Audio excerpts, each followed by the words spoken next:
Hello, नमस्कार बच्चों। मैं आशा करता हूँ कि आप सब खुश होंगे और स्वस्थ होंगे।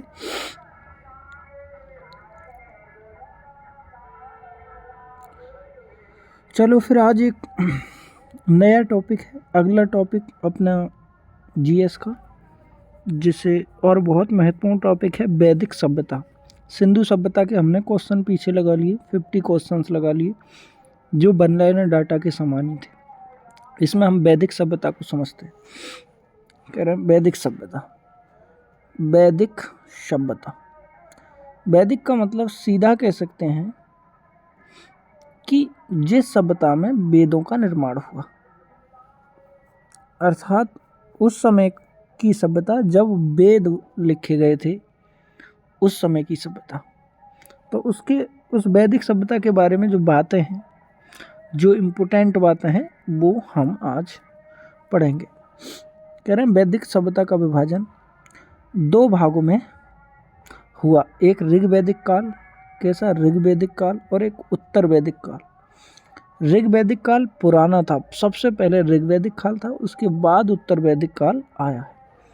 और ऋग्वैदिक काल की डेट दी 1500 ईसा पूर्व से 1000 ईसा पूर्व तक, और उत्तर वैदिक काल 1000 से 600 ईसा पूर्व तक किया गया। आर्य सर्वप्रथम भारत के पंजाब क्षेत्र में आए एवं अफगानिस्तान में बसे थे। जो आर्य लोग आए थे वो सबसे पहले कहाँ थे? भारत में पंजाब तथा अफगानिस्तान में बसे हुए थे। मैक्स मूलर ने आर्यों का मूल स्थान, निवास स्थान मध्य एशिया बताया। उन्होंने कहा साहब जो आर्य रहते थे वो मध्य एशिया में रहते थे।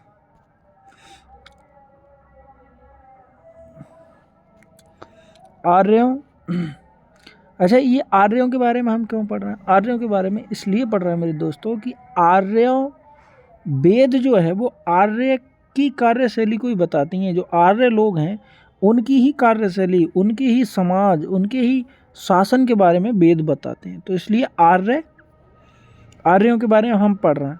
जब आर्य भारत में आए थे तो उनकी जो सभ्यता थी, उनकी जो प्रणाली थी, उनकी जो रहन सहन की व्यवस्था थी, वही उस टाइम वैदिक सभ्यता कहलाती थी। कह रहे हैं आर्यों द्वारा निर्मित सभ्यता ही क्या कहलाई? वैदिक सभ्यता। ये समझ लेना। कोई कहे वैदिक सभ्यता किसने बनाई? बोले साहब वैदिक सभ्यता जो थी वो आर्यों की सभ्यता थी। यह ग्रामीण थी, ग्रामीण सभ्यता थी, मतलब इसमें गांव थे। और आर्यों की जो भाषा थी वो संस्कृत थी। क्या थी? संस्कृत। आर्य शब्द का भाषा समूह को इंगित करता है। आर्य शब्द भाषा समूह को इंगित करता है। नेक्स्ट चलते हैं। अगला जो है कह रहा है आर्य के प्रशासनिक इकाई आर्य क्रम में 5 रूपों से दी गई है। सबसे पहले जो है कुल होता था। सबसे छोटा क्या होता? कुल। कहते हैं ना परिवार, परिवार के बाद कुल होता है। कुल के बाद मतलब कुल ऐसा समझ सकते हैं जो आज के रूप में जो कहते हैं ना जाति में भी कुल होता है, वो कुल। कुल जो है सबसे छोटी इकाई थी, एक कुल के लोग होते हैं। फिर कुल के बाद कुल से मिल करके ग्राम बनते थे। गांव के बाद आता था विस, और विस के बाद जन, और जन का राष्ट्र। विस का मतलब जैसे आज जिला होता है वैसे उस टाइम विस होता था। जैसे आज राज्य होता है वैसे उस टाइम जन होता था। आज भारत जैसे देश है वैसे राष्ट्र।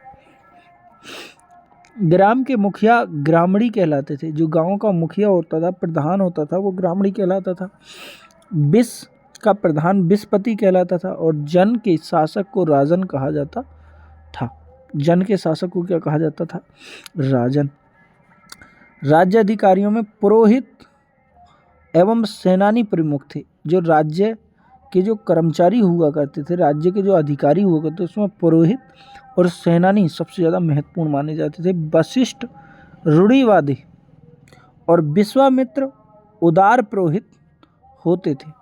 पुरोहित का मतलब हम समझ सकते हैं जो कर्मकांडी हो। तो वशिष्ठ नाम के जो पुरोहित हुआ करते थे वो रूढ़िवादी, रीति रिवाज, पुरानी चीज़ों को ज़्यादा दोहराते थे। और विश्वामित्र जो नाम के लोग होते थे वो उदार होते थे, वो उदार पुरोहित होते थे। नेक्स्ट पर चलते हैं। सूत, सूत, रथकार, कम्मादी नामक अधिकारी रत्नी कहलाते थे। क्या कहलाते थे? रत्नी, सूत, रत्कार, कम्माद, ये रत्नी कहलाते थे। इनकी संख्या राजा सहित करीब 12 हुआ करती थी। पुरुप, पुरुप कौन है? तो दुर्गपति। पुरुप कौन है? दुर्गपति। पुरुप जो है वो कौन है? दुर्गपति। दुर्गपति, पुरुप किसे कहा गया? दुर्गपति को। और स्पश, स्पश है जनता की गतिविधियों को देखने वाले गुप्तचर। स्पश मतलब स्पर्श करके जो कार्य करते हो, तो वो गुप्तचर होते हैं जो छू छू के बता देते हैं। नेक्स्ट, अच्छा इसमें देखते हैं कि राजा उत्तर वैदिक काल में कौन सी दिशा को क्या कहते थे और उसका राजा कौन होता था। तो पूर्व के लिए प्राची कहते थे। पूर्व को क्या कहते थे? प्राची। और उसके राजा को कहते थे, पूर्व में राजा को, सम्राट। पश्चिम को प्रतीची कहते थे। पश्चिम को क्या कहते थे? प्रतीची। और राजा स्वराष्ट्र कहलाता था। पश्चिम में क्या कहलाता था? स्वराष्ट्र। उत्तर, उत्तर को उदीची कहते थे। क्या कहते थे? उदीची। और राजा का नाम होता था विराट। उत्तर में राजा का नाम क्या होता था? विराट। मध्य, मध्य का राजा क्या होता था? राजी होता था मध्य में। और दक्षिण में राजा क्या कहलाता था? भोज। दक्षिण में राजा क्या कहलाता था? भोज। नेक्स्ट चलते हैं। इसके बाद बाजपति कह रहे हैं गोची भूमिका, गोचर भूमिका अधिकारी बाजपति होता था। उग्र, उग्र अपराधियों को पकड़ने का कार्य करता था। अर्थात पुलिस को उस टाइम क्या कहा जाता था? उग्र कहा जाता था। ऋग्वेद में किसी भी तरह के न्यायाधिकारी का उल्लेख नहीं मिलता। उस टाइम कोई न्यायाधीश नहीं होता था, राजा ही न्याय किया करता था। सभा और सभापति, सभा और सभापति राजा को सलाह देने वाली, नमस्ते बेटा, सभा देने वाली संस्था थी। मतलब सभा और समिति राजा को क्या देती थी? सलाह देती थी किसी भी काम पर। सभा की श्रेष्ठ एवं संभ्रांत लोगों की संस्था थी। जो सभा होती थी वो कैसे लोगों की थी? श्रेष्ठ और संभ्रांत लोगों की। जबकि समिति सामान्य जनता का प्रतिनिधित्व करती थी। मतलब समिति जो होती थी, गठित होती थी, वो सामान्य लोग गठित कर करके, मतलब कुछ मेन लोग, जैसे आजकल समितियां बनती हैं, तो समिति को आज भी कोई भी व्यक्ति बना सकता है। समिति को एक सामान्य व्यक्ति, लेकिन सभा एक सामान्य व्यक्ति नहीं बुला सकता। सभा के लिए श्रेष्ठ व्यक्तियों को चुनना पड़ेगा, फिर वो उसका। तो आज भी जैसे सभा जो है वो लगता है कि किसी भी समाज की सभा हो, उसमें श्रेष्ठ लोग आते हैं और श्रेष्ठ उसका संचालन करते हैं। लेकिन समिति, समिति को कोई छोटा से छोटा व्यक्ति भी अपने परिवार की भी समिति बना सकता। तो समिति सामान्य लोगों की वो होती है, अब भी होती है। और जो सभा होती है वो श्रेष्ठ लोगों की और संभ्रांत लोगों की संस्था होती है। इसके अध्यक्ष को ईशान कहा जाता था। क्या कहा जाता? जैसे अब समिति के अध्यक्ष को प्रबंधक कहा जाता है, सभा के अध्यक्ष को प्रबंधक कहा जाता है। उस टाइम क्या कहा जाता था? प्रबंधक को ईशान कहा जाता था। स्त्रियां सभा और समितियों में भाग ले सकती थीं। उस टाइम कह रहे हैं स्त्रियां जो हैं वो सभा और समितियों में क्या ले सकती थी? भाग ले सकती थी। मतलब युद्ध में कबीले का नेतृत्व राजा करता था। युद्ध में कबीले का नेतृत्व कौन करता था? राजा। युद्ध के लिए गविष्ठ शब्द का प्रयोग किया गया। अब आज के दौर में युद्ध को युद्ध कहते हैं, जबकि उस टाइम युद्ध को गविष्ठ कहा जाता था, जिसका अर्थ होता था गाय की खोज, गायों की खोज, गायों की खोज। जिसका गविष्ठ का क्या अर्थ होता है? गायों की खोज। अर्थात गायों की खोज के लिए युद्ध किए जाते थे। 10 राज्य युद्ध का उल्लेख ऋग्वेद के 7वें मंडल में। 10 राज्य युद्ध का कौन से मंडल में? ये सबसे फेमस युद्ध है 10 राज्य का युद्ध। 10 राज्य का युद्ध का मतलब है एक तरफ 10 राजा थे और एक तरफ एक राजा सुदास था। कौन था? सुदास। और ये रावी नदी के तट पर लड़ा गया था। और पहले रावी को पुरुषणी कहा जाता था, तो रावी की नदी के तट पर इसे लड़ा गया। इसमें सुदास विजयी हुआ और 10 जन हार गए। 10 जन क्या हुए? हार गए। ये युद्ध हुआ था सुदास के और 10 जन के बीच में हुआ, जिसमें सुदास क्या हुआ? विजयी हुआ।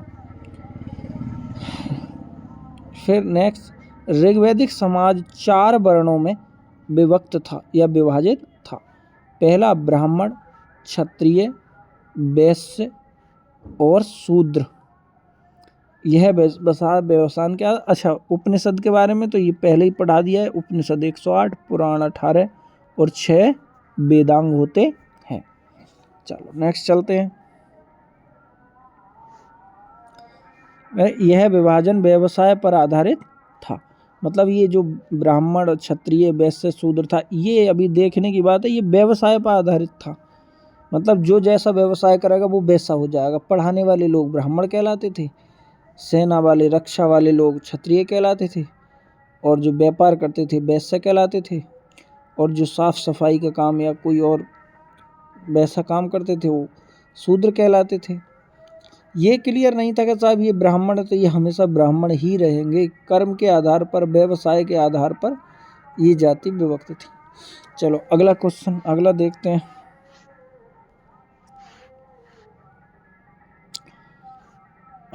इसमें कहा गया है कि ब्राह्मण परम पुरुष के मुख से, परम पुरुष मतलब ब्रह्मा के मुख से, क्षत्रिय उनकी भुजाओं से, और वैश्य उनकी जंघाओं से, तथा शूद्र उनके पैरों से उत्पन्न हुए हैं। इसमें कहा गया था, अब वैदिक सभ्यता में आर्यों का समाज पितृ प्रधान था। कैसा था? पितृ मतलब घर का जो मुखिया होता था वो पिता होता था। समाज की सबसे छोटी इकाई परिवार या कुल थी। क्या थी? परिवार या कुल थी। कुल को परिवार भी कहते हैं। एक परिवार में ही तो होते हैं लोग, आज भी के दौर में भी कहते हैं भाई तुम किस परिवार से हो, तो परिवार तो पूरा दादा चाचा नानी ये सब परिवार में ही तो आते हैं। तो ये कुल या परिवार आज कह सकते हैं। अर्थात उस टाइम भी सबसे छोटी इकाई समाज की यही थी। अब भी सबसे छोटी इकाई समाज की क्या होती है? कुल या परिवार ही होती है। तो उस टाइम भी क्या थी? कुल और परिवार, जिसका मुखिया उस टाइम पिता होता था। पितृ प्रधान का मतलब ये, और उसे क्या कहा जाता था? कुलुप। क्या कहा जाता? कुलुप। कुल के मुखिया को कुलुप कहा जाता था। स्त्रियां इस काल में अपने पति के साथ यज्ञ में भाग ले सकती थीं। स्त्रियां इस काल में अपने पति के साथ यज्ञ कार्य में भाग ले सकती थीं। ध्यान रखना वैदिक काल चल रहा है। कौन सा? वैदिक काल। बाल विवाह और पर्दा प्रथा का प्रचलन नहीं था। वैदिक काल में ये पर्दा प्रथा और बाल विवाह नहीं थे। विधवा अपने मृतक पति, ये बात ध्यान रखने की है, वैदिक काल चल रहा है, वैदिक काल में विधवा अपने मृतक पति के छोटे भाई अर्थात देवर के साथ विवाह कर सकती थी। वैदिक काल में चल रहा है। स्त्रियां शिक्षा ग्रहण करती थीं, मतलब स्त्रियां पढ़ती थीं, और ऋग्वेद में लोपामुद्रा, घोषा, सिक्ता, अपाला, विश्वास जैसी विदुषी मतलब विद्वान स्त्रियों का वर्णन मिलता है। गार्गी ने तो एक बार यज्ञवाल्क्य को वाद विवाद में भी चुनौती दी थी। मतलब वाद विवाद प्रतियोगिता में उनसे सवाल और जवाब किए थे। मतलब उन्हें किसी भी परीक्षा में भी भाग लेने का पूर्ण अधिकार था वैदिक काल में। मगर ऐसे समझ लेना कि वैदिक काल हिंदू धर्म शास्त्र के अनुसार जिसे सतयुग बोलते हैं हम, वही समझ लेना। उसमें बहुत कम त्रुटियां, बहुत कम बुराइयां थी। तो अब यहाँ देख रहे हैं, जीवन भर अविवाहित रहने वाली महिला को अमाजू कहा जाता था। भाई बहुत सी महिलाएं ऐसी होती थी जो मंदिरों में पूजा करती थी और वो जिंदगी भर ब्रह्मचर्य का पालन किया करती थी। तो जैसे उन्हें आज साध्वी बोलते हैं। क्या बोलते हैं? साध्वी। उस टाइम पर उन्हें अमाजू कहा जाता था। जीविका उपार्जन के लिए वेद वेदांग पढ़ाने वाला अध्यापक उपाध्याय कहलाता था। कि जीविका उपार्जन मतलब जो अपनी रोटी कमाता था वेद वेदांग पढ़ा करके, उसके लिए उपाध्याय कहा जाता था। आर्यों का मुख्य पेय पदार्थ सोमरस था। क्या था? सोमरस था। ये वनस्पति से बनाया जाता था। हाँ, वनस्पति मतलब पेड़ पौधों से बनाया जाता था। आर्य मुख्यतः 3 प्रकार के वस्त्रों का उपयोग करते थे: बास, अधिवास और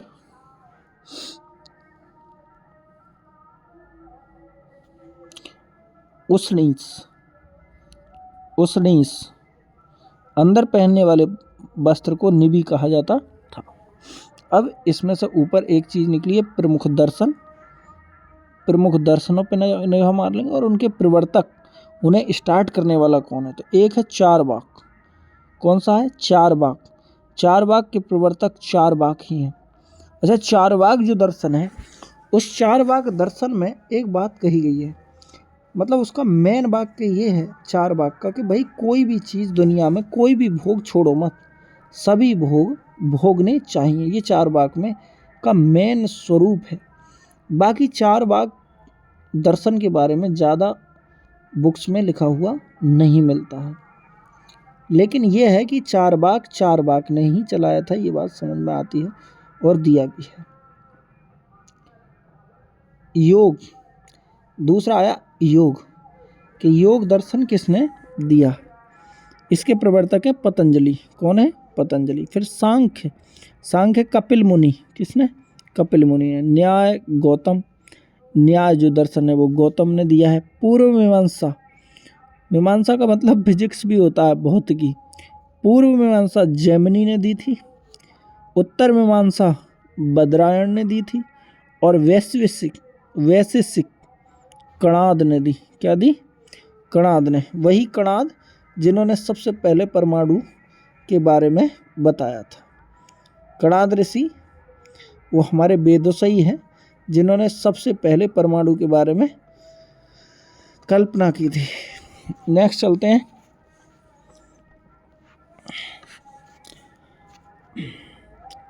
अंदर पहनने वाले वस्त्र को निबी कहा जाता था, हो गया। महर्षि कणाद को भारतीय परमाणुवाद का जनक कहा जाता है, क्योंकि इन्होंने सबसे पहले बताया था कि जो पदार्थ हैं, हर एक चीज़ छोटे छोटे कणों से मिलकर बनी है। लेकिन इन्होंने परमाणु नाम नहीं दिया था, इन्होंने वही कहा कणों से मिलकर बनी है, तो इसलिए इन्हें परमाणुवाद का जनक कहा जाता है। क्या कहा जाता है, परमाणुवाद का जनक। आर्यों के मनोरंजन के मुख्य साधन, आर्य मनोरंजन कैसे करते थे, तो संगीत मतलब गाना बजाना किया करते थे, रथ दौड़ किया करते थे, घुड़दौड़ किया करते थे, और घृत कीड़ा करते थे। क्या करते थे, घृत कीड़ा। आर्यों का मुख्य व्यवसाय पशुपालन और कृषि हुआ करता था।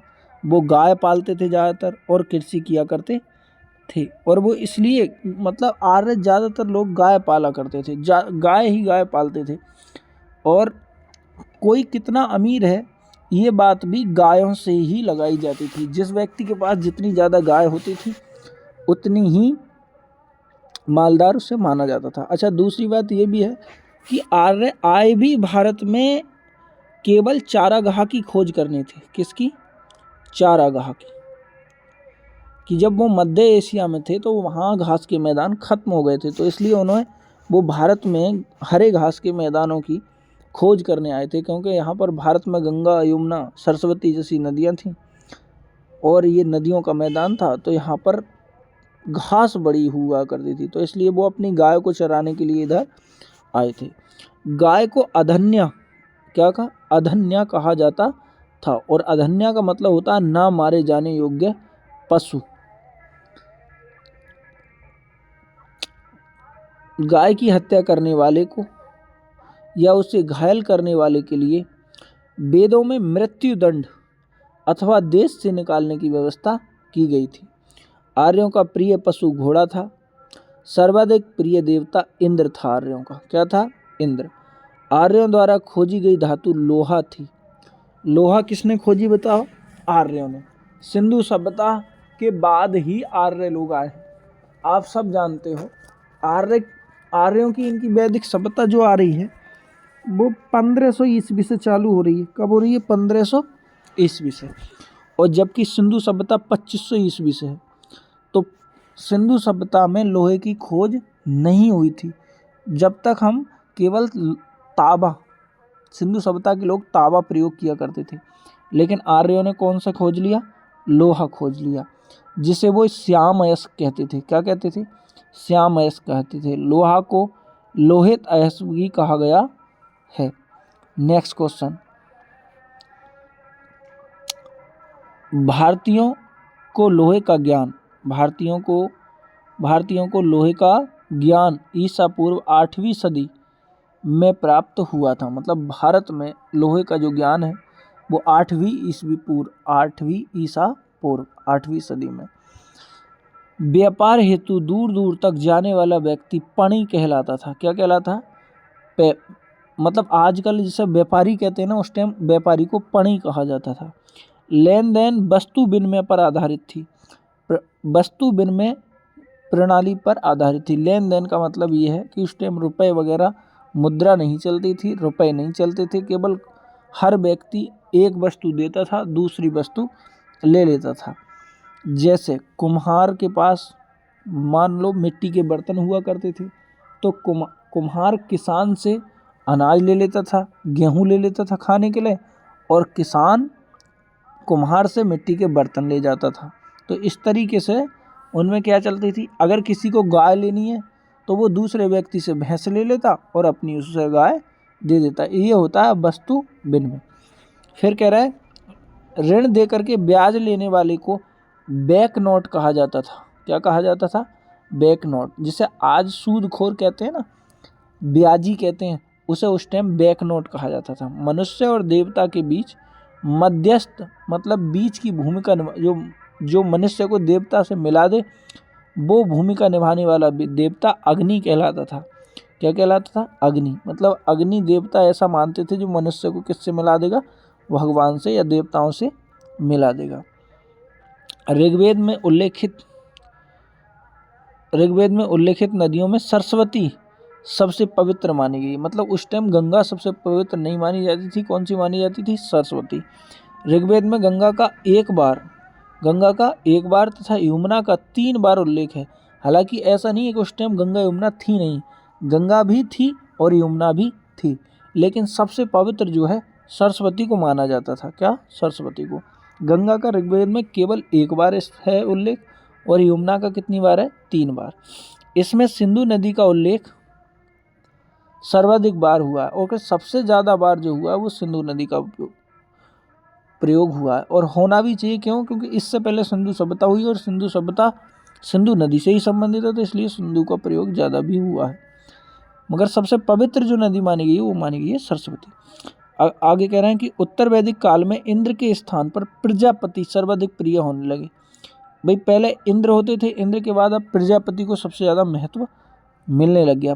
विष्णु के 3 पगों का आख्यान की कल्पना का विकास उत्तर वैदिक काल में ही हुआ है। मतलब जो विष्णु के 3 पग वाला जो वामन अवतार है वो उत्तर वैदिक काल में ही मिलता है। उत्तर वैदिक काल में राजा के राज्याभिषेक के समय राजसूय यज्ञ का अनुष्ठान किया जाता था। मतलब उत्तर वैदिक काल जब आया तो जब राजा का अभिषेक होता था तो एक यज्ञ किया जाता था जिसका नाम राजसूय यज्ञ होता है।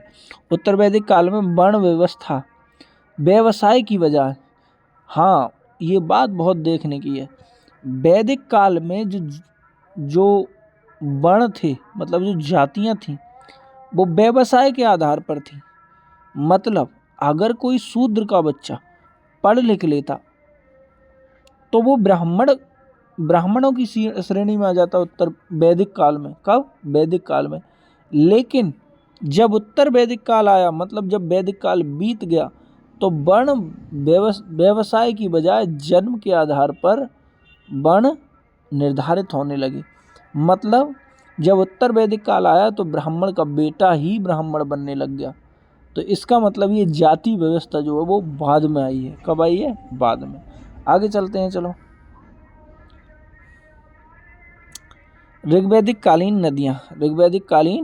नदियाँ कौन सी हैं कि ऋग्वेद में कौन कौन सी नदियाँ हैं? तो भैया कुर्ब, इसे कुर्रम कहते हैं। जो आधुनिक नाम जिसका कुर्रम है, ये नदी उस टाइम कुर्ब थी, और ये अभी कहाँ? पाकिस्तान में। कुभा, तो ये काबुल नदी है। कौन सी? काबुल, पाकिस्तान में है।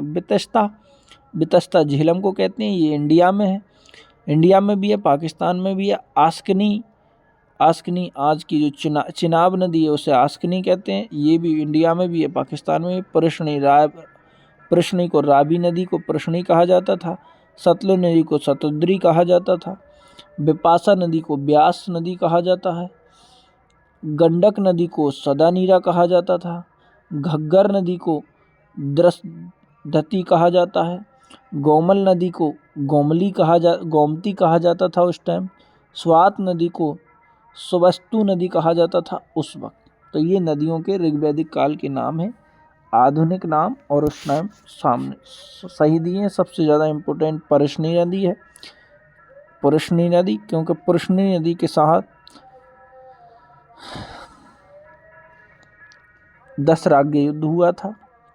नेक्स्ट चलते हैं। अब कह रहे हैं ऋग्वैदिक कालीन देवता।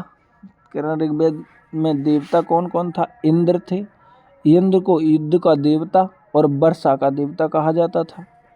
युद्ध में सहायता करने वाला बलवान कहते थे इंद्र को। अग्नि देवता और पुरुष के मध्यस्थता करता था अग्नि। वरुण पृथ्वी सूर्य का निर्माता कहा जाता था वरुण को। समुद्र का देवता कहा जाता था। विश्व का नियामक कहा जाता था और शासक कहा जाता था। विश्व का मतलब विश्व का नियामक का मतलब विश्व पर नियंत्रण करने वाला। सत्य का प्रतीक कहा जाता था।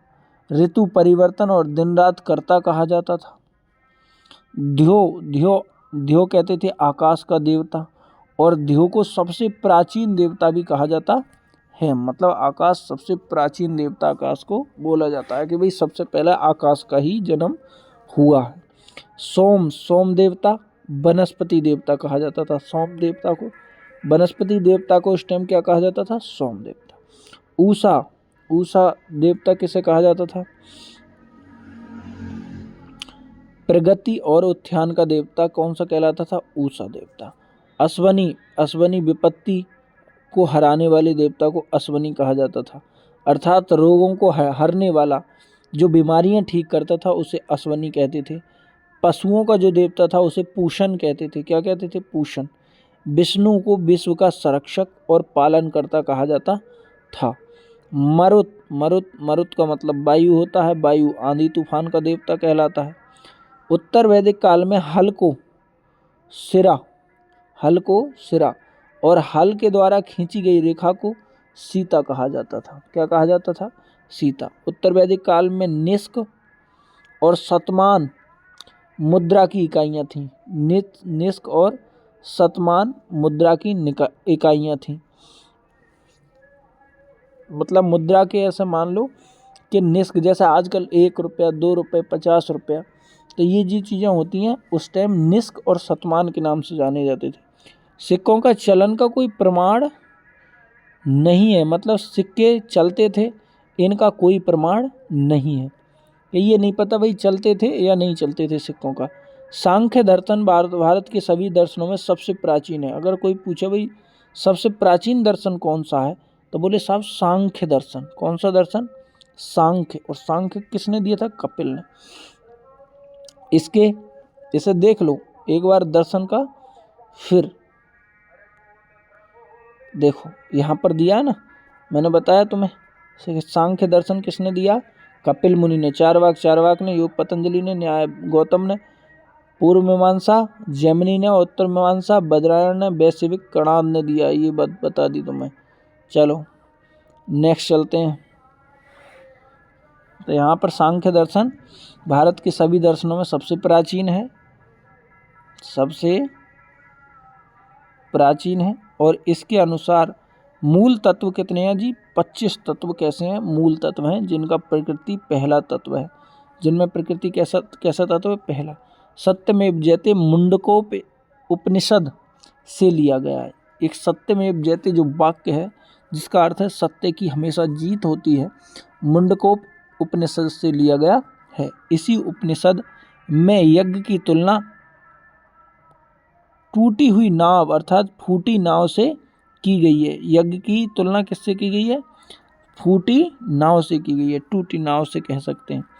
गायत्री मंत्र सवित्र का मतलब है सूर्य नामक, सावित्री भी बोल सकते हैं इसे, सावित्री नामक देवता को संबोधित है, मतलब उसे दिया गया है, जिसका संबंध ऋग्वेद से है। मतलब ये ऋग्वेद में है, 3रे मंडल में है, गायत्री मंत्र है।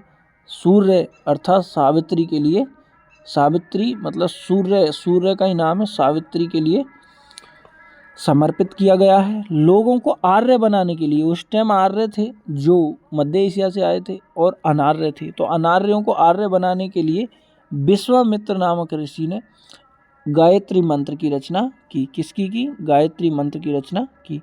श्राद्ध की प्रथा पहले पहले दत्तात्रेय ऋषि के बेटे निमि ने, मतलब जो श्राद्ध व्यवस्था होती है, श्राद्ध देते हैं अपने मरे हुए बुजुर्गों के लिए, उन्हें श्राद्ध देते हैं, तो वो जो व्यवस्था चलाई थी वो किसने चलाई थी?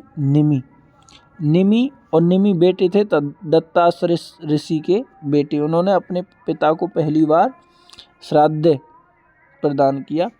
उत्तर वैदिक काल में कौशाम्बी नगर प्रथम बार पक्की ईंटों का प्रयोग किया गया। मतलब उत्तर वैदिक काल में पहली बार पक्की ईंटों का निर्माण कौशाम्बी नगर में किया गया था। कहाँ पर किया गया? कौशाम्बी नगर में। क्या बात है, पक्की ईंटों का निर्माण किया गया वहाँ पर। किसका? पक्की ईंटों का निर्माण। नेक्स्ट चलते हैं, महाकाव्य। महाभारत और रामायण उत्तर वैदिक काल के दो महाकाव्य हैं। महाभारत का पुराना नाम जय संहिता है। क्या है? जय संहिता। यह विश्व का सबसे बड़ा महाकाव्य है महाभारत।